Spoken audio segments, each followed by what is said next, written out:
see a thing. Hello.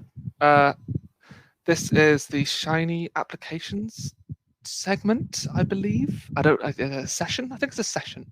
I'm Andrew. This is Robert, and we also have Thomas Rose. I am going first, apparently, and that's probably a good thing because my talk is a little bit goofy and light as compared to actual, real, serious data guys who know things. So I guess apparently we'll start with me, and we'll see what happens after that. So, I've seen some clappy hands, so I guess that means you can all see and hear me. So that's good. Okay, I'm going to start talking, and I will hand over to, I believe, Robert when I'm done. No, I'm handing over to Thomas when I'm done. Thomas in the middle. Okay, so hello. I'm Andrew. Today I'm going to talk to you about Shiny in production, already are in production, and what can happen to an application that is alive and running in the wild and that has been deployed. What are the bad things that can happen to that, right? So the first thing to say is obligatory. I'm a person. I work for a company. The company's called Jumping Rivers, and they are like legitimately really cool. A data science consultancy, a lot of real smart data science people who go in and talk to clients. Really, the sort of like what we do is we help companies use their data to solve their problems. So whether that's going in and taking a big data set and trying to solve a big business problem, or whether that's delivering training to help them do that themselves. Because often companies have a data science team that have come out of business intelligence or something like that and need some support getting off the ground. We also do machine learning, DevOps infrastructure. That's my bag. Well, DevOps and infrastructure is. Managed Studio and developing Shiny dashboards as well as Python dashboards as well. Yes, we also, the training we deliver is Python, R, Stan, Git, Scala, etc. So as well as, so that's the company as a whole, but I am in the infrastructure team. So we also help organizations use data to solve problems, but the way that we do that is by going into organizations, talking to users and the technical people and the business to understand what it is they want from their infrastructure. So what is the tooling that they need to do the data science jobs that they're trying to do? Whether that is like as simple as going and say, you guys need to use Git. Using SharePoint to manage your data is a bad idea. Use Git, it's really good. Or whether it's as complex as helping build out an entire organizational data strategy.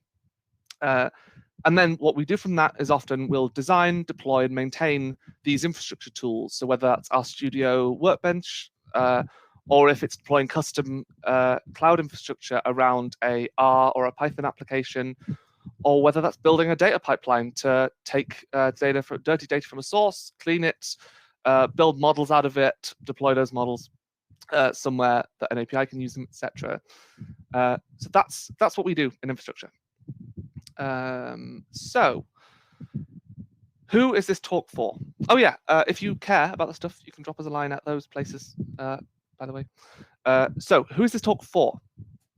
And basically it's anyone who is responsible for running applications in a production context. So if you do some analysis and you see that it could be reused, so you build an application for it, you deploy it to a random server you saw that some guy had access to somewhere, and now it's online and people are using the app. It might be running on Shiny server or wherever, and all is good. This app runs and it works.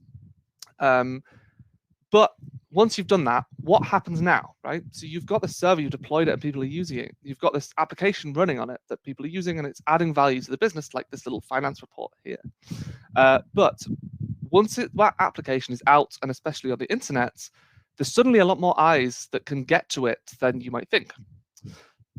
Okay, so first, let's have a think about where apps live. So where is it running? How is it deployed? So if it's a Shiny app, then often this is running on Shiny server, on a server somewhere. This is what we see an awful lot of the time. Old Shiny server on old server with a Shiny application running on top of it. Maybe it's a Plumber API running in Plumber on a virtual machine. Or maybe that Shiny server is inside a Docker image, and that is deployed in a Docker container running on a server somewhere. Maybe it's running in Kubernetes, or maybe it is scheduled by Shiny Proxy. Maybe Shiny Proxy is handling all of the requests to that application and dishing all those out between the containers that it's running. Or maybe it's running on our Studio Connect, and it's all managed, and there's a big platform underneath it that is, in theory, going to do all of the platform work for you. So, okay, so this is the places that it could be. So what happens now, right? So first, let's have a look at the people that are on the internet that might care about your application, that might have a vested interest in going and looking at it in a way that you didn't intend them to. So, okay, the first one is organized cyber criminals, right? So this is the good way to understand these guys is by what they do. So what do organized cyber criminals actually do? And the answer, of course, is cyber crimes, right? They do cyber crimes. Honestly, this word comes up a lot in security-related texts, and I think it's great because it makes me think of like the Italian Job, except like they're all wearing like cyber glasses and all the cars can fly, and Michael Caine has a robotic arm. I just think it's really good as a word. Anyway, organized cyber criminals, they're pretty interesting, right? So these are criminal organizations, cyber criminal organizations, structured like regular organizations. So they might have like a help desk, or not help desk, like a call center that is like a normal call center and run like a normal call center, but the call center is to call people and try and scam them into giving away their bank details. They have a web dev team that develops websites, except the websites are fake Facebook or fake Google. And they might have HR or like a payroll department that has to pay these people. The difference is that they're all run in a very clandestine way because they're doing a load of illegal things. But structurally, you find that they're not actually at all dissimilar to a regular business. The second thing is that the leaders aren't necessarily technical. These aren't like a criminal super genius technical mastermind that is running this big organization of criminals. It's usually just a criminal who has built an organization to do bad stuff. And they're usually motivated by money, right? So these organizations usually exist to go and steal people's data and ransom it back, or just to steal some virtual currency. So they target data-rich organizations, people who have data to steal and to ransom back. So examples of stuff. So this is the Lazarus cybercriminal logo. This is the only logo of a cybercriminal organization I could find. Apparently they don't have logos because they're clandestine, but this one does. So these guys are sort of like a supergroup of, that sounds bad, but they're like a supergroup of cybercriminal organizations, and they were responsible for the, wait for it, Bangladesh bank cyber heist, and also the WannaCry ransomware attack that happened in a couple of years ago. So this was a really big ransomware attack that hit an awful lot of the NHS in the UK, probably most of the world that was running Windows XP at the time. So yeah, these guys, they were big, very successful, and have made lots of money out of this. Okay, so the next kind of bad actors that might be interested are hacktivists. And of course, there's the obligatory Guy Fawkes mask, because there always is for anonymous. But these are people, this is like anonymous or lulsec, real smart people who know how to do bad things to computer systems, really technical, very involved in the technical details of hacking. And so usually these are motivated by like ideological causes and also self-preservation, as we'll see. But the ideological side of it is that these people will target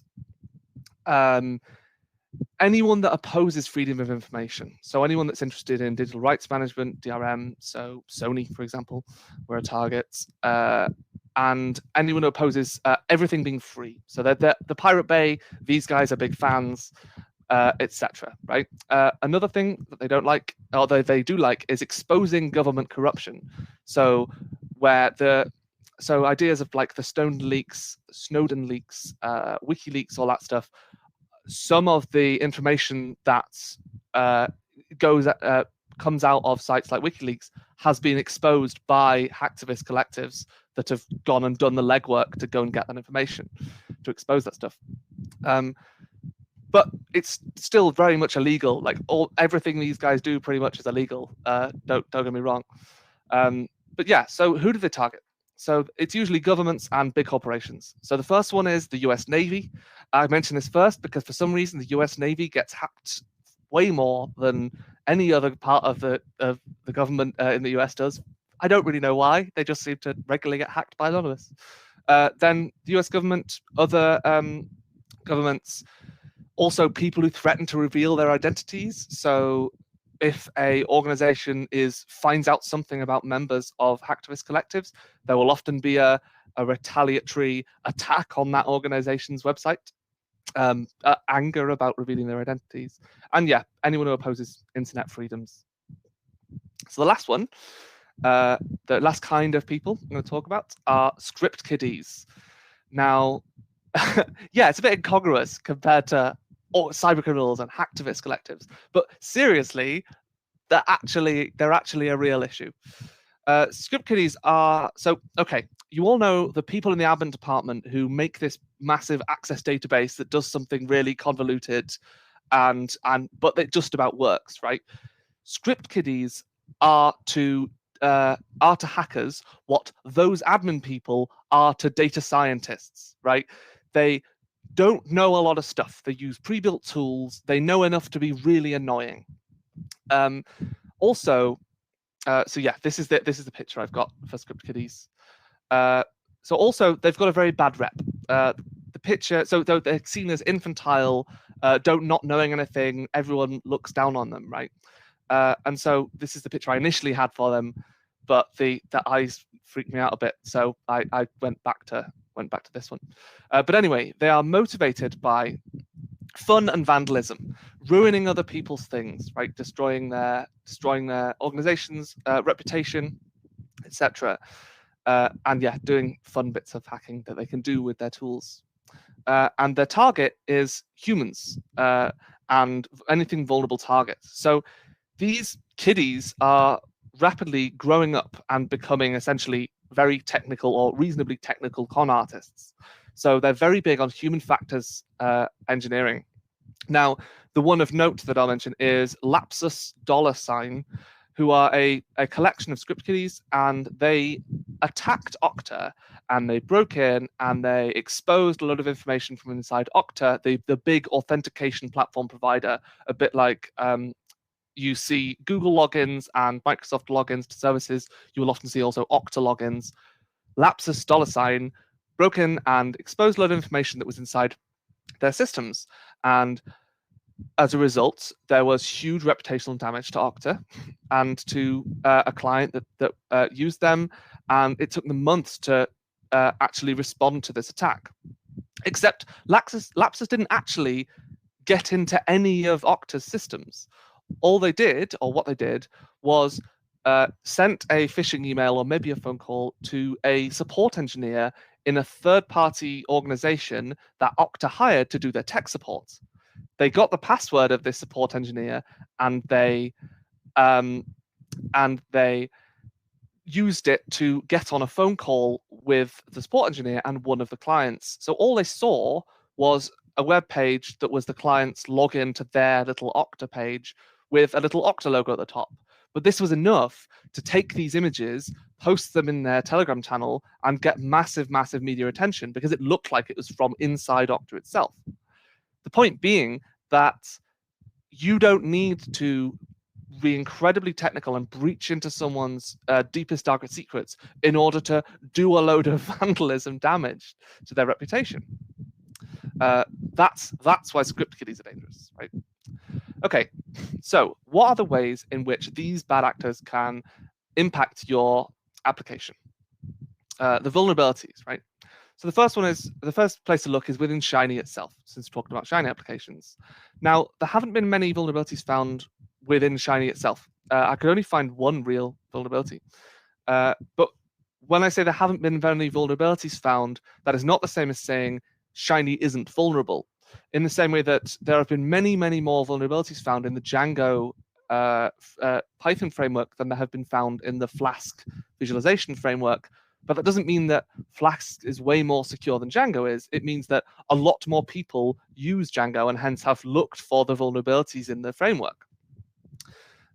Also, this doesn't mean that the packages you're using within Shiny or the NPM or JavaScript dependencies that your application has, it doesn't mean that those aren't vulnerable. And also that the operating system or the Docker file that you're running this in, so operating system of the server, whatever packages are installed on the server, or the Docker file that you're using and you're building your Docker image from, it doesn't mean that those aren't vulnerable.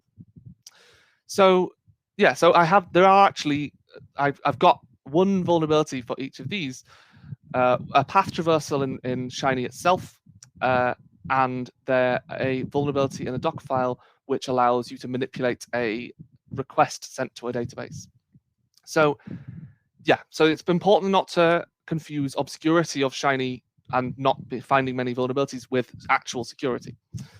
And so, okay, so if you're looking at the vulnerabilities within all of this parts of the stack, how might one actually go about using those to attack an application? So I'm going to talk about this a little bit, but I'm going to say it first. I don't have any qualifications in information security. I know enough to be dangerous, maybe, but I don't have any qualifications that would allow me to actually say with certainty, this here is a worked example of a real life attack. But I can motivate the ideas involved, the way of thinking that you can use to understand this better. So the first thing is a vulnerability in Shiny in which a user could make a request to the path the Shiny app was at, and it wasn't limited to only the files that were exposed. They could request any path on the server. All they needed to do was make the request parameter in the request say / and it would go to the root of the application itself. And so what this means is that they could display any files in the root of the application, which means they could read all of the code.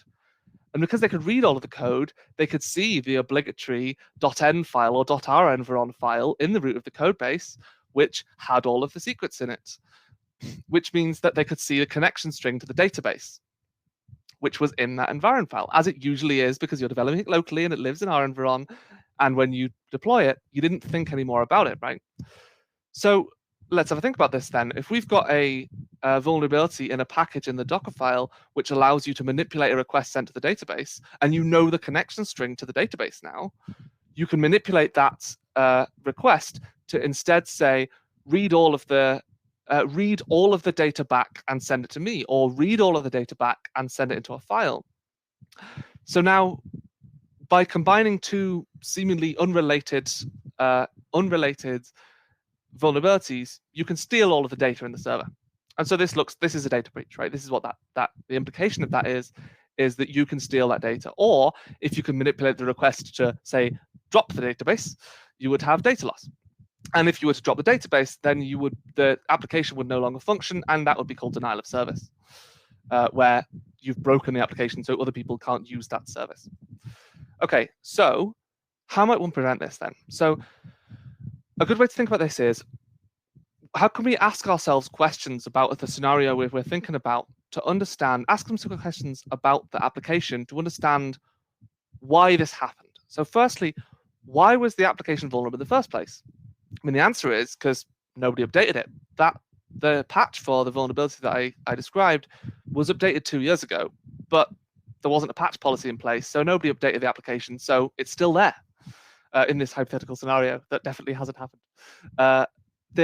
Secondly, then, so if there had been a patch policy in place, if it had been updated immediately, if you'd been checking for any vulnerabilities through RSS feeds, or probably nowadays different methods of checking, APIs probably, that check for vulnerabilities in packages, this could have been solved immediately. Or if there was just every 3 months you go and you update everything every 3 months, this would have been solved.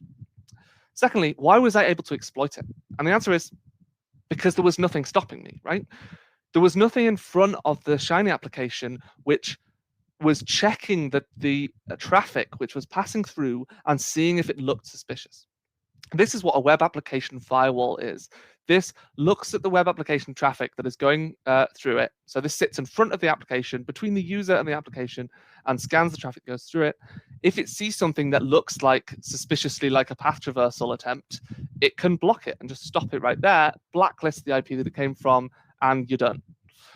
But this wasn't in place, so the attack went through, exploit went through. Why were there secrets in the code in the first place? Well, because it was easy, right? Well, realistically, yeah, that's true. But it's also possible that you didn't really see an alternative way of giving the application secrets. But there is an alternative way, and it's called secrets management. Each cloud provider, Azure Key Vault, AWS has Secrets Manager, have a system which allows you to store all your secrets for a given application in that program, in that Secrets Manager, and then you just give your application a single key, and the application goes away to the Secrets Manager and reads the secrets that it needs when it needs them. There is no file in the code base of your application that has those secrets inside it. It just reads them from a system which is designed to handle and manage secrets and audit them and check when they were accessed, etc. And finally, why was the Dockerfile vulnerable? And again, the answer is because no one checked it, right? If when we built the Docker container, we had run what's called static application security testing, or SAST, we could have scanned the container that was being built, or scanned the image to look at all of the packages that were installed and see if any of them were vulnerable. That didn't happen, but it could do. There are applications that do this. There is Docker Scan, which scans the packages in a Docker file. There is a very, very cool application called Sync, SNYK, which does a similar thing, but is much fancier. And there's an R package called Oyster, which can go through and scan all of your R package dependencies for vulnerabilities. So in this way, if that security was built into your pipeline, well, you wouldn't have had these problems.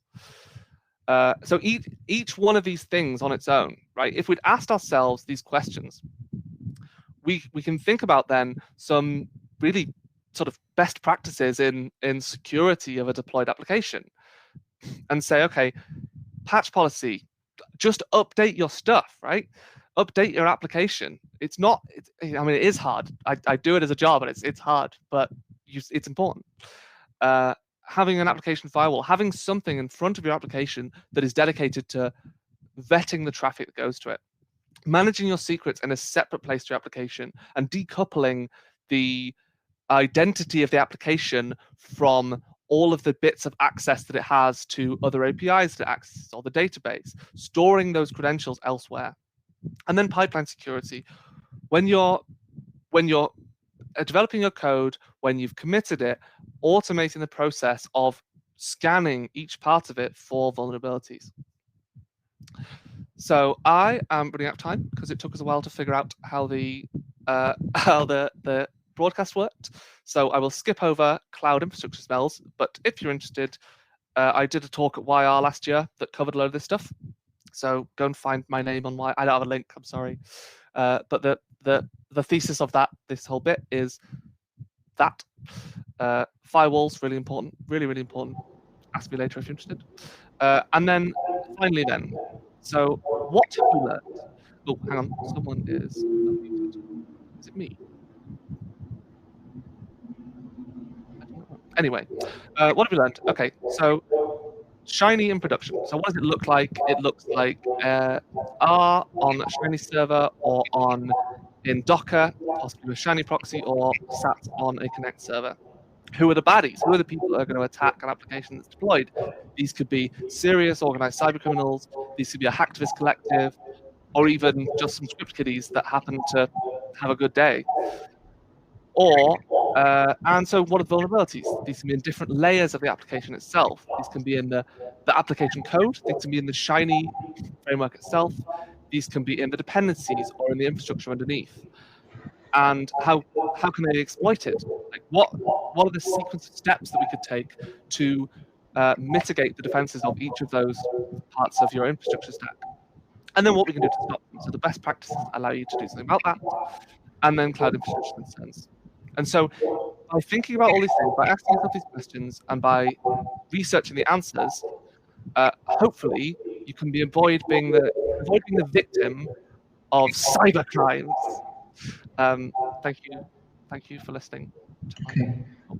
Thanks a lot, Andrew. I'm finally here as well. I figured out how to. I'm sorry for the technical difficulties at the beginning. Thanks a lot for this very interesting presentation. We have 2 questions, and I would like to ask you for short answers. The first one is, how do you regard Shiny Proxy as a web application firewall? Is it any good for that part?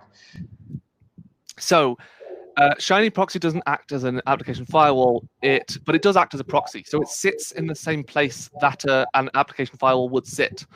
But with proxies, so a web application firewall is a proxy that, while proxying, scans the traffic. So if you have your Docker containers, you have Shiny Proxy in front of them, you would then have a web application firewall in front of Shiny Proxy. Because Shiny Proxy is doing a lot more than just proxying. It's also a scheduling tool. Like, Shiny Proxy actually creates the containers, whereas a web application firewall, just sits there scanning the traffic as it goes past.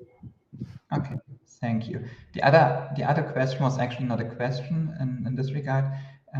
The people are asking if you could provide the slides or some additional materials somewhere for download and to look on them later on. Probably. Can I upload stuff to this? I can probably send a link to a thing. Yeah. Just post a link in the chat or something. Probably. I will share something and post a link to it. Okay, perfect. Thank you. The next one on stage would be Simon. I don't see Simon here in the live stream as well, so he is very happy or very welcome to join if he's in here. I hope you didn't make the same mistake like me and took the wrong link because you thought everything is on the same platform. Okay, if he's not here and not able to present, we just switch over to Robert, and I hope Simon can join us in the meanwhile. So Robert, please share your screen, and I'm happy to hear your presentation about using R Shiny and Neo4j to build the cat mapper prototype. All right.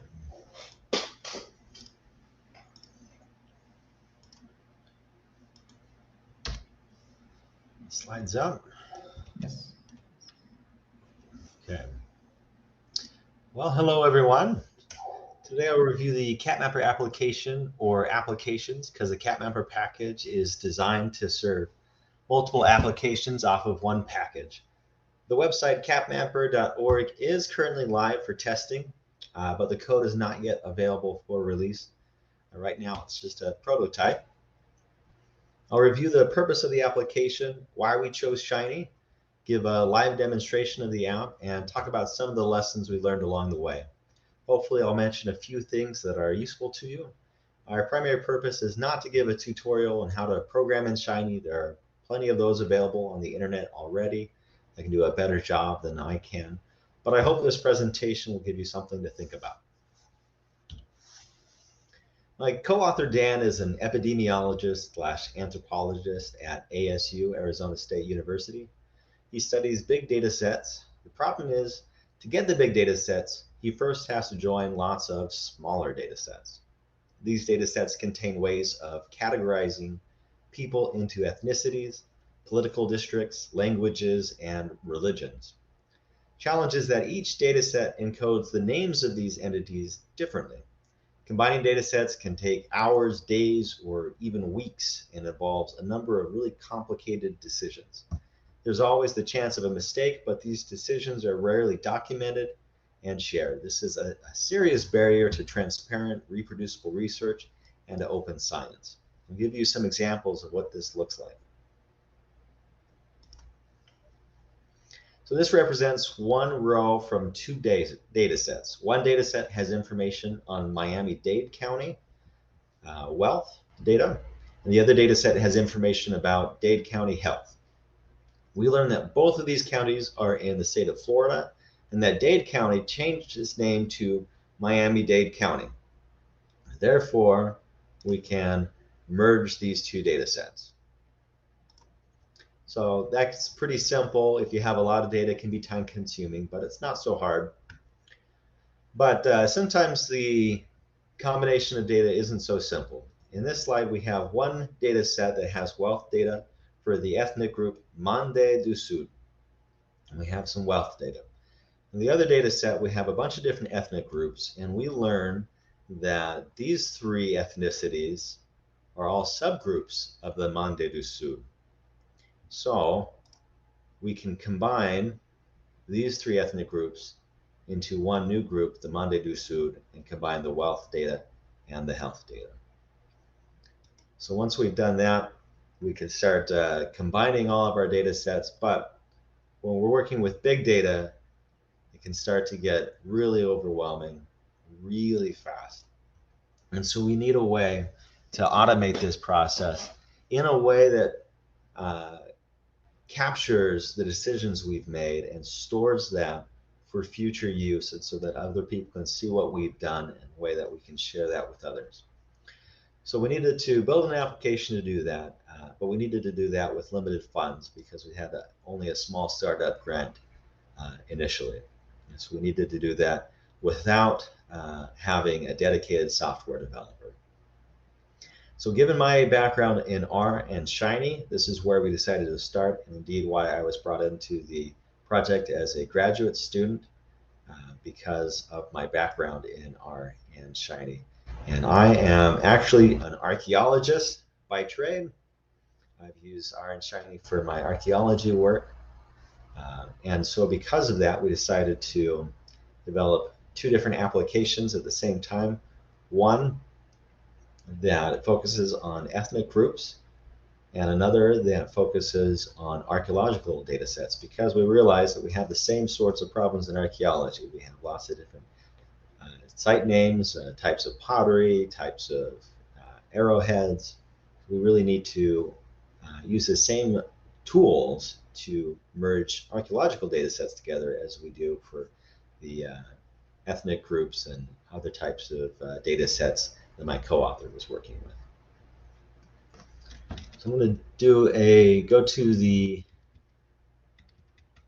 website here. So this is our landing page, catmapper.org. We'll go through the SocioMap page.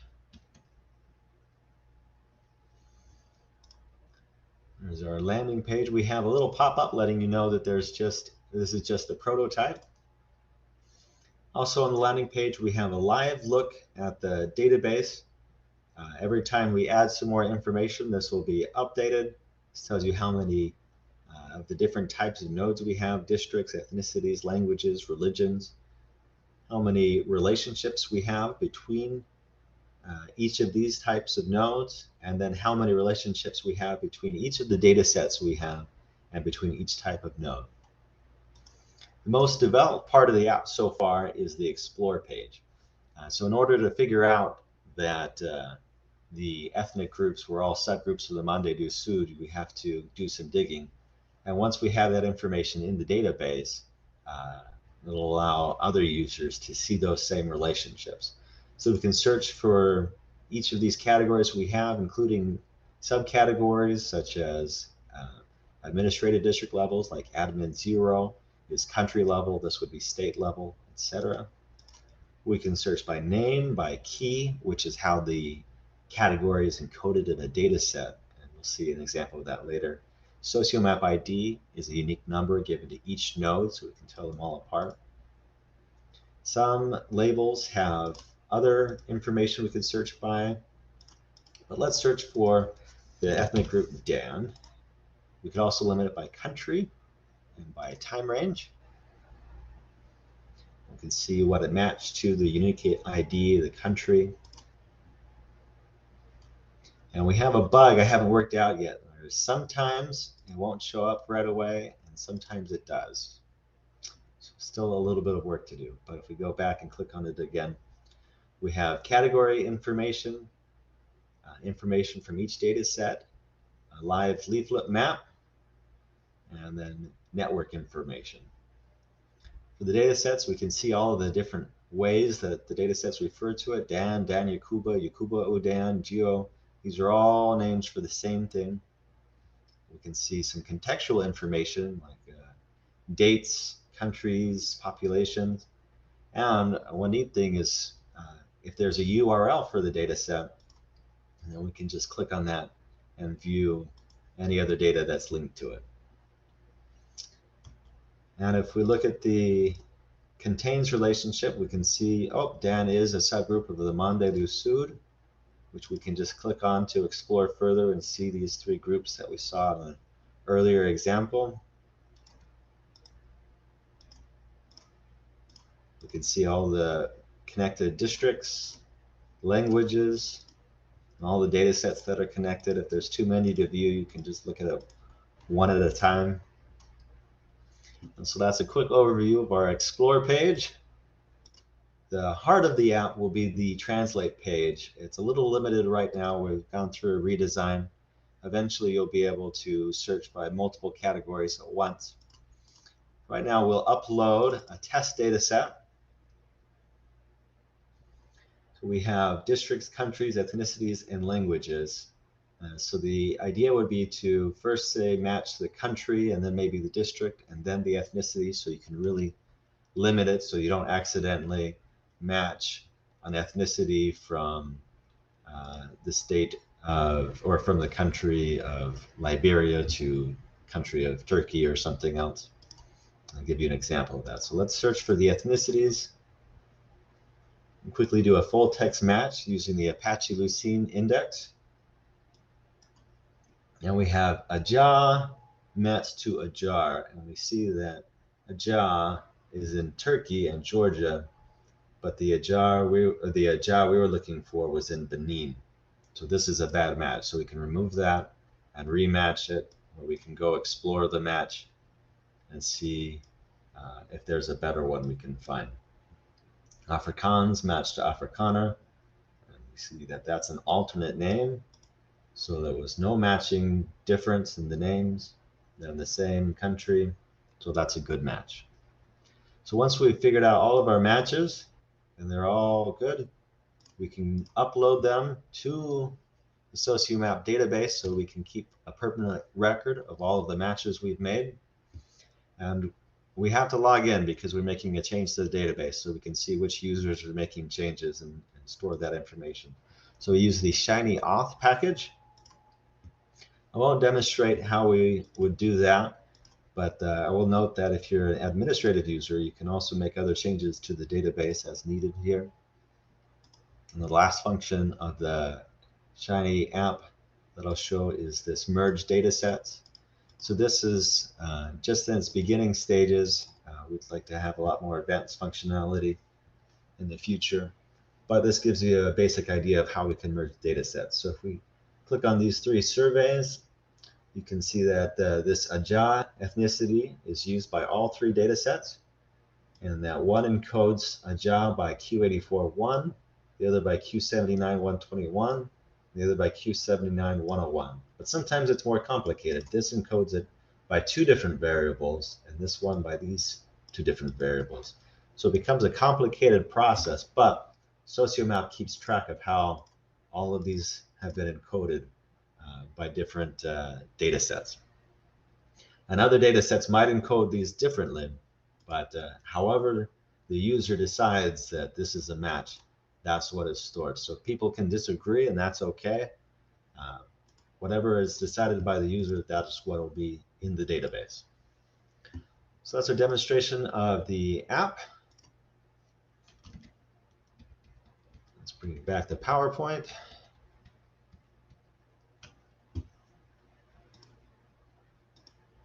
All right. And so we, to deploy the app, of course, and use the app, we had to use a lot more software than just R. We used Neo4j for our database backend, as we mentioned in the title, and we'll go over that in a second.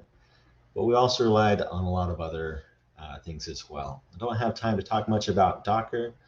Andrew mentioned that earlier. It took me a while to figure out how to use them, but I've become a huge fan. So if you haven't used Docker, I would recommend looking into it.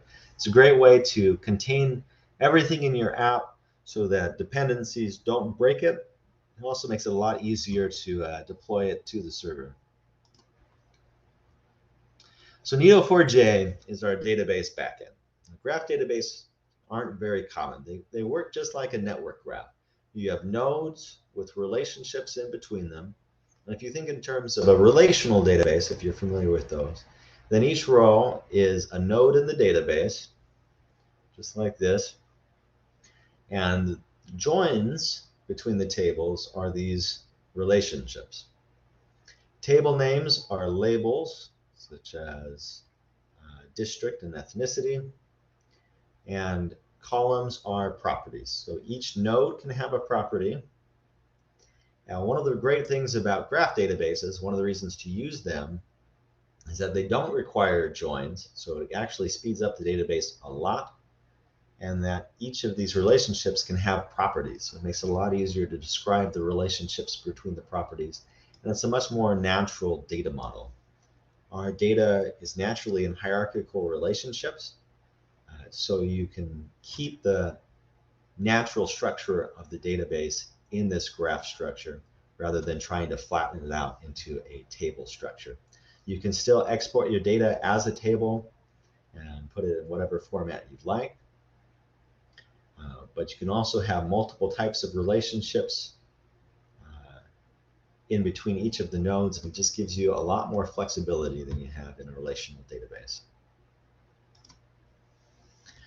So I use a tidyverse approach to R. I really like the flexibility and the way the code looks. A lot of packages we had to use. I want to give a shout out to all the maintainers, and especially to the Neo2 R package, because that's how we interface with R and Neo4j. So one of the reasons again, that we chose R and R Shiny is didn't have to learn a new language, didn't have to spend a lot of my time trying to learn JavaScript, which I've spent a little bit of time trying to learn, and it's a lot harder for me to pick up than R, that's for sure. R has huge advantages with its ecosystem. RStudio is such a great resource.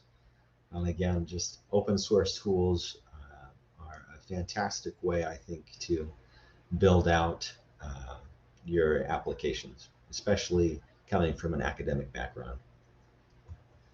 One of the challenges was learning to rely on the database instead of R. Coming from an R background, I wanted to do everything in R, but it is much faster to try to process everything inside the database.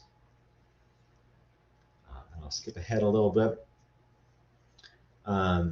Some things that were really helpful were designing the package as, or the app as an R package, using the Shiny modularization, and then using package files to simplify the code and to enable multi-application support. So to give an example of that, we had the UI and server code kept as separate files in the main folder, and then anytime a change was made, they were copied over to the separate applications so that these are the same files, and the app knows which one to run just based on the folder name. And then all of the separate files were stored either in R for the R code or in the assets folder. And then we pulled the code from the assets folder using the system file function.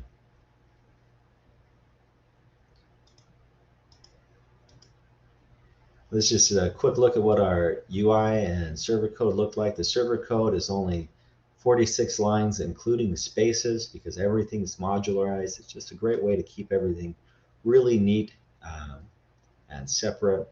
It's really easy to trace bugs that way, limits it to where you can find the problem a lot faster.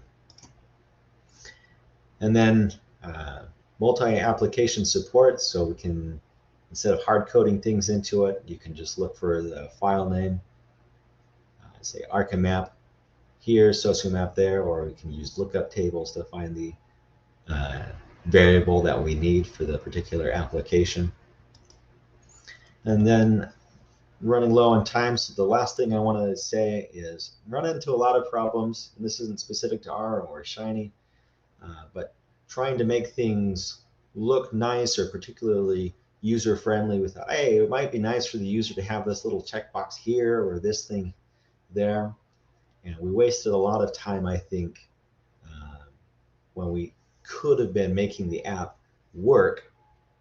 We were trying to make it look nice. So really just try to make something that works first, even if it's ugly. It should save you a lot of time in the end. So thank you very much. I'd love to hear any questions that you have, and feel free to reach out and contact me.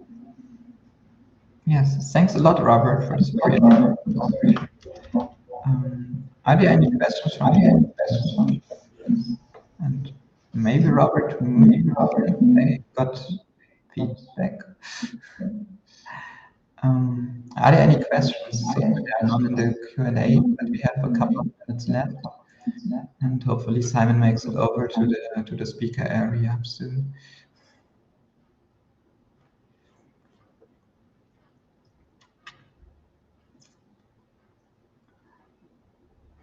Yeah, Sharat is asking if you will be able to share the slides as well. Yeah, I will put them up on my website, which I'll just put up on the chat. Well, I will put those on after the session. Okay, perfect. Thank you. Yeah. Ah, Simon is finally there. You made it. Thank you. Perfect. If there are no other questions, I'm sorry I was too busy with trying to get him over, so I wasn't really able to follow your talk. I suggest we just proceed. And I'm very happy that Simon made it over and can present his new app to visualize and analyze ultrasound in our Shiny app, of course. So Simon, the stage is yours.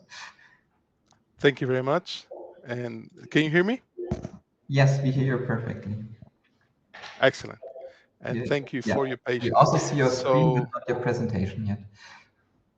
Okay, so please let me know. Do you see my slideshow? Yes, and now it's also in full screen. Excellent, excellent. Well, thank you very much for this opportunity. And so I'm going to talk about developing our Shiny apps to enhance speech ultrasound visualization and analysis.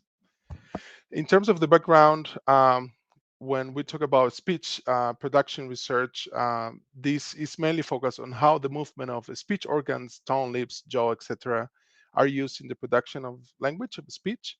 And there is a strong focus on the tongue as the most versatile articulator. And there has been an evolution of these techniques used across time. For example, through palatography, they put like charcoal in the tongue, and then based on the contact with the tongue and the hard palate, then we could measure the speech organs and the content they made. Then with some advancements, a lot of advancements, we have things like electropalatography, where there are some sensors, and depending on where the touch touches those sensors, then we can have those connections. Then more advances allowed for electromagnetic articulography, and that's putting some sensors in the tongue, in the lips, in order to measure how the tongue is moving, how the speech organs are moving. And then we have cases like the tongue ultrasound, which is non-invasive, and we measure how the tongue is moving. And this is specifically the type of work that I focus on in the Shiny app that I'm presenting today. This process requires heavy processing, starting from raw images, as we see here. Excuse me, these are obtained from ultrasound imaging. But from these, we do some manual or semi-manual, automatic or semi-automatic contour tracing. From there, and then this information, we extract that in terms of the Cartesian values. So for each point, there is an X and Y information, which is then vectorized. And from this vectorization, from this numeric information, then we can use that in any type of analysis and any type of algorithm that we're interested in to develop measurements. For this, there is common practice to draw on measurements that go into parts of the tongue. And basically, we select a fixed point, and then from that fixed point, we measure how different parts of the tongue are moving. And then from there, we can make comparisons because we have fixed points of comparisons. Then any changes that we see or any patterns that we observe are then they can be attributed to the different articulatory behavior, as we see here. And it is actually here where where I saw the potential, the power of using Shiny applications. Once, not necessarily on the part where we process images, but when the image processing is done and we have the numeric values, then Shiny applications can actually be very powerful to do all these comparisons and measurements. In this field, there are three major areas of skills that are involved when developing tongue ultrasound apps or applications. Of course, we need the linguistic theory in order to interpret what are the patterns that we observe in the tongue. But also, we know that we need programming language in order to process the data and making sure that we select the right tools. And another important component is about signal processing. So the question is, once we have the signal, how much, what is the type of processing that we're going to need? So with all these three major areas of skills, then again, Shiny applications allow to make a combination of all these three many skills. For this reason, well, I call it unleashing the Shiny's power. When developing this type of tools, the main purpose is to give linguist users, because not all not all linguists are trained or have the capability of writing a program from scratch. And actually, I'm an example of that myself. When I started doing this type of analysis, I didn't know how I could use this into R. But then I started developing my skills on this. And then the purpose is that users can make use of very powerful techniques for visualizing language, for visualizing, in this case, tone contours, without having to worry about what's happening in the background. So the Shiny offers this great opportunity. And these are the main areas in which I see that Shiny offers a great capability. First of all, is in the interactivity. And the interactivity of Shiny allows to identify articulatory landmarks in real time, going back and forward, then identifying, then making clicks on certain areas, and then from those clicks, it then gives information about what's happening at the articulatory level. Another part is the reactive, because Shiny apps are reactive. Then these I have used that to allow coding contour data, because generally you have to go manually and then identify what is the coding. But if you do it in a reactive way, when you identify an area and then you code it and then you go again, and the same coding can be applied for several contours, then that's how it can be maximized. And another important component also, of course, the powerful visualizations. And because when we do tongue ultrasound analysis, we run different measurements. So when you have different measurements applied to the same contours, don't necessarily have to finish one, then to look at the other one.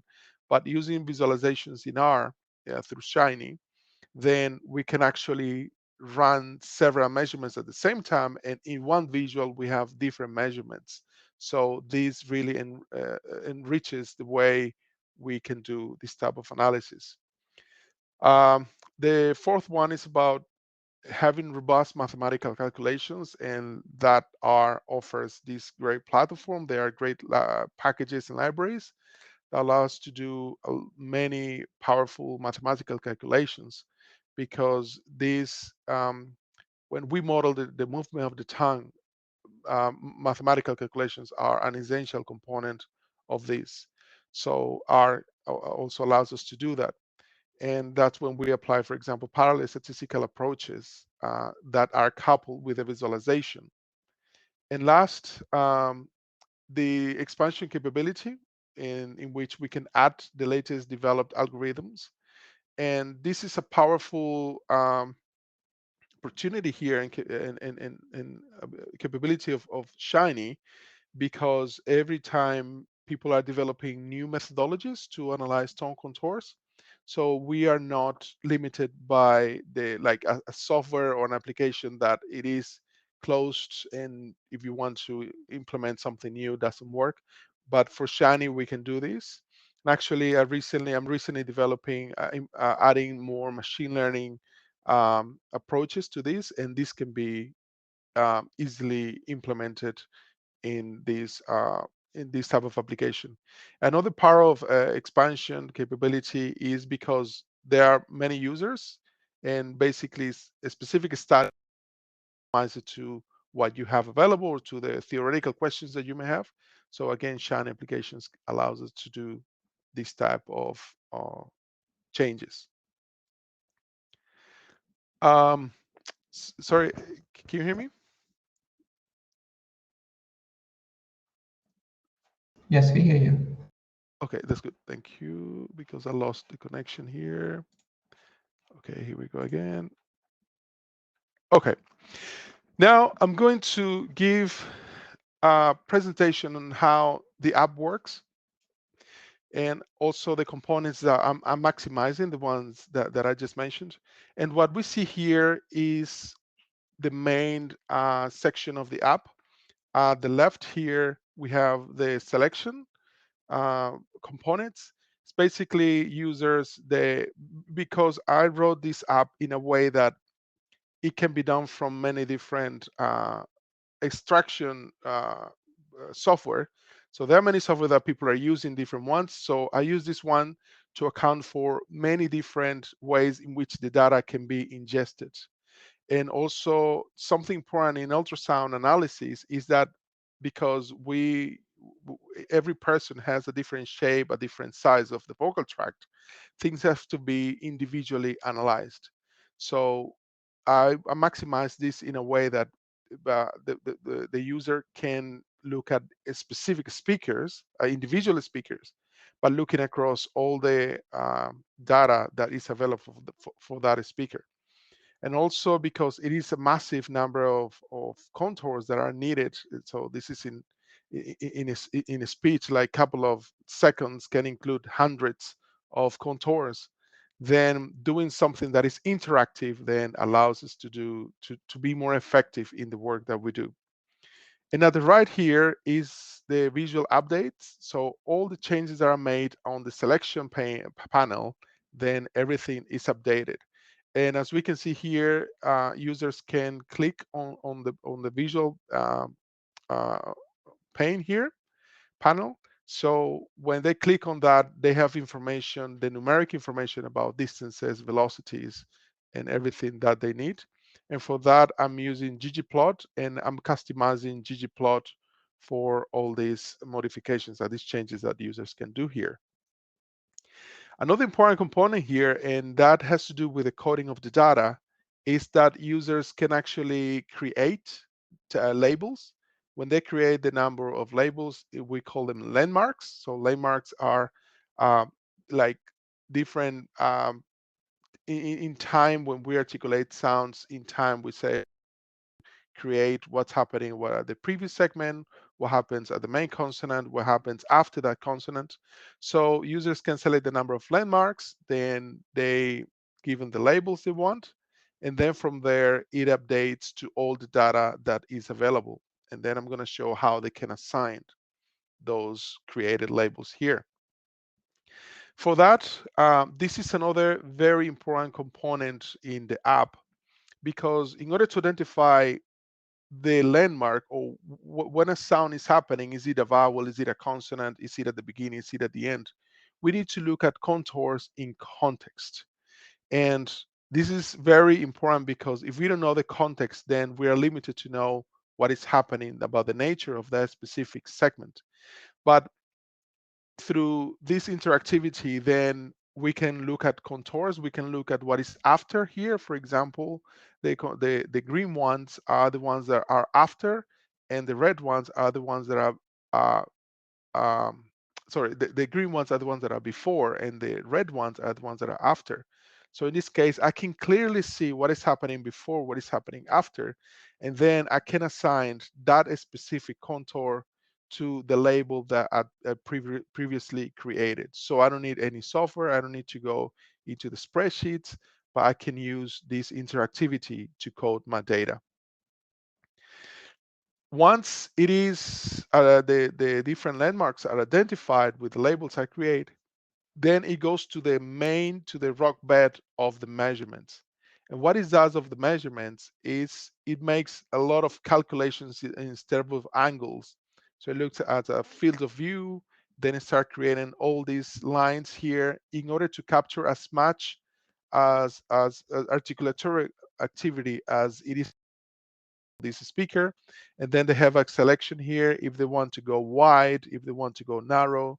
So several options that are relevant for this type of research. And again, not having to worry about coding these in a specific script or jumping from software to software, which was something that happened to me at the beginning of my work in this type of work. So I was jumping from software to software to do different tasks. So in this one, we have compiled most of the most relevant tasks that we do for this work. Then once we have that, this is what I was talking about the different measurements, and we can have actually dashboards in which we can look at different aspects. For example, here at the top left, I have my raw plots, which is always important to look at what it looks in the raw data. And then at the right here, I can see my heat maps. I can create heat maps to see where are the major areas of articulation, and where are the areas where the tongue is not moving much, or when I compare two different segments, which of these is moving more forward or moving more upward. And also I can, in the app, carry out acceleration measurements and displacement measurements. And again, these are common practice in the field, but also it is open for new type of measurements that users can implement here. And one of the last components that I also added here, it's about customization. So users can customize colors, can customize the text, can customize thickness, can customize even how the presentation is presented. And one of the motivations is because, well, first of all, we have different ways of portraying or presenting information, but also because this app, one of the purpose is that once users do an analysis within the Shiny app, they can actually export their figures that go straight away into the publications. So there are journals or there are conference proceedings that they require specific colors or specific formats in the graphics. So this section gives users all the power that they need, all the opportunities that they need in order to customize the data as they need it for the presentation or for publication purposes. So from all of these, I see that Shiny is an invaluable platform that really helps skyrocket articulatory research in ways that we have not observed before. And I'm only talking about the visualization aspect, but actually another part that I haven't integrated fully at the moment, but I have separate, I'm working on that integration, is the processing power that we can use in R through Shiny app, where users can drag their files and all the data is processed. So that is very powerful. And also the fact that it can be customized, it allows adapting visuals to the standards of academic requirements. And this is not something to take for granted, because the time that we take to customize the graphs for publications, they can be time consuming. And there are actually libraries and packages in R where we can create there are palettes or themes in ggplot that they can be ready for publication. So making that combination is very good. And also being flexible to give the opportunity to answer questions with accuracy and efficiency, because we can be very accurate at this type of analysis, but having a tool like this adds up to a lot of efficiency. And again, I'm an example of that because I was doing like hand drawings of things on how they compare to each other. But having a tool like this then help us to be not only accurate but also very efficient of this type of work. And what I see here with the new talking to other colleagues with the new capabilities that we're adding to this app, then basically the sky is the limit for what we can do with Shiny and all these applications.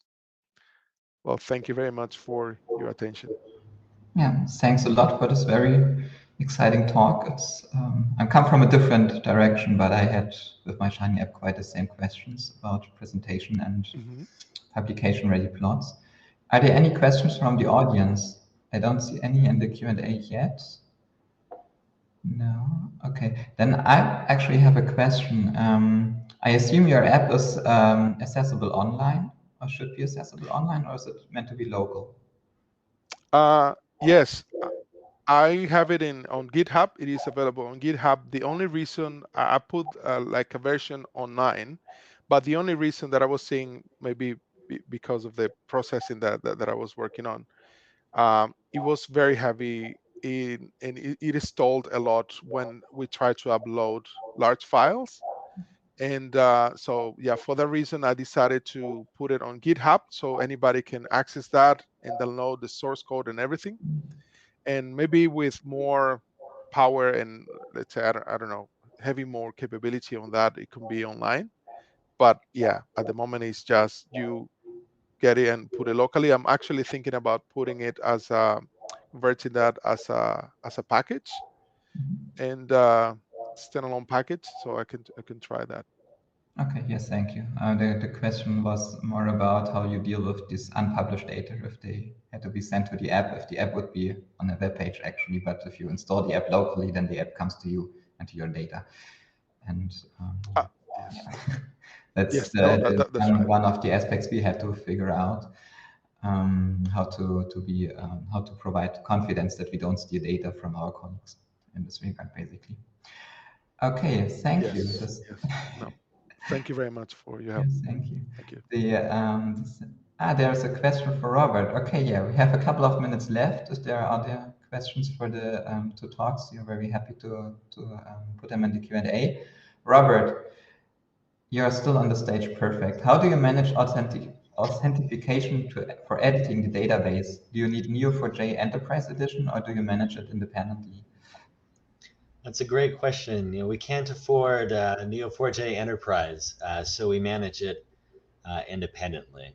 So we just have our one our one authentication for the Neo4j, and then we use the Shiny Auth package to control access to the Shiny application, and then we tag any updates made to the database with the user inside the database.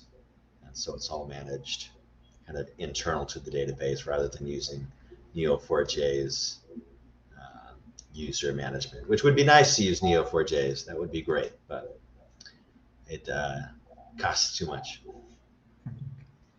It's a good question, though. Yeah, okay, thank you. Are there any other questions remaining? No, if not, then thanks a lot for being here. Thanks a lot for your magnificent presentations to you three, and to Andrew also to introducing himself at the beginning. I'm sorry for the difficulties we are facing, and enjoy the remaining parts of the conference. Here in Germany, it's evening now, and enjoy the remaining day for wherever you are now. See you around. Bye. Thank you. Bye-bye. Thank you, everyone.